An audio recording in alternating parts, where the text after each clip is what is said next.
Hey guys! Welcome back to my channel. For today's video, meron na naman akong isi-share sa inyo na isang napakadaling gawin, simple and easy to cook. Ito ay merienda natin ngayon. Tinapay, ayan, toasted, pan toast bread. So, tara! Luto na tayo, start na tayo. Go! So, para sa ating masarap na merienda, kailangan natin ng bread loaf bread or tasty. Then, kailangan mo rin ng butter.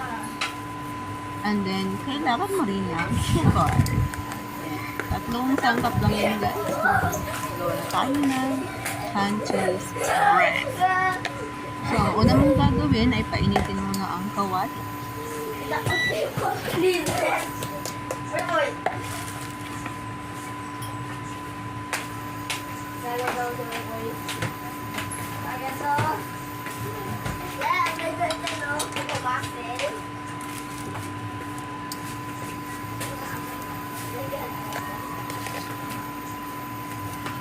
Maglagay ng at least 2 tablespoon ng sugar.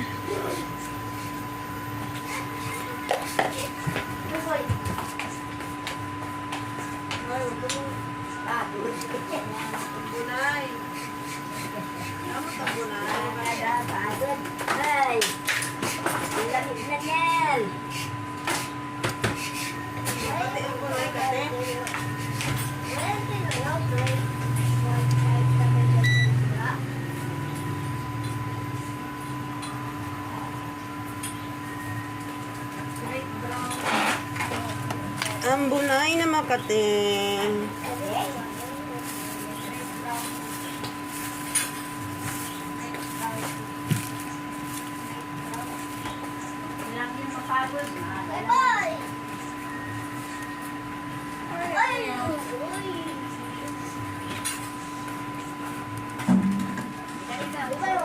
Hayaan nyo lang na mag-caramelize ang sugar.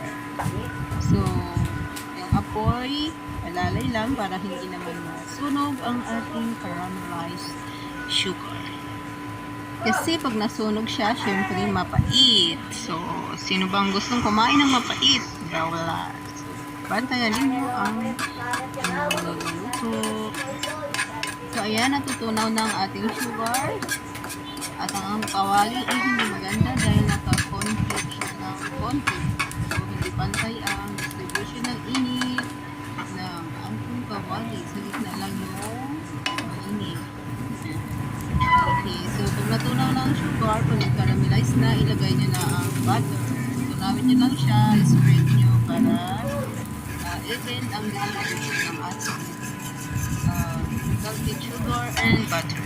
So, malapit na masunog ang ating melted sugar and butter. Lagay na natin ang tasty tinapay. Ayan, ganyan lang siya. Ayan, tapos sa kabilang side naman. Okay, so yung apoy ninyo dahan-dahan lang. Ayan, para hindi masunog ang ating tinapay, pati na yung melted sugar and butter. So, kailangan lang ma-distribute ng even ang ating melted sugar and butter sa ating bread. Pwede nyo pang dagdagan ng butter kung napupuntian pa kayo or ng sugar. Okay, so hanggang dito, hanggang sa matapos kayo, ganyan ang gagawin. Sundan nyo na lang ang video.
Ayan, so matatapos na tayo and this is the last piece. So, try nyo to guys. Mas masarap siya kaysa sa toasted bread na tinost sa oven toaster. Promise! So, ayan, try nyo na ngayon. So, kung bago ka lang dito sa aking channel sa Tipsy Night, please pindutin nyo na yung subscribe button din sa baba. Click na rin yung like, share, and notification bell para magkita-kita ulit tayo sa susunod na video. Thank you very much. Have a nice day to all.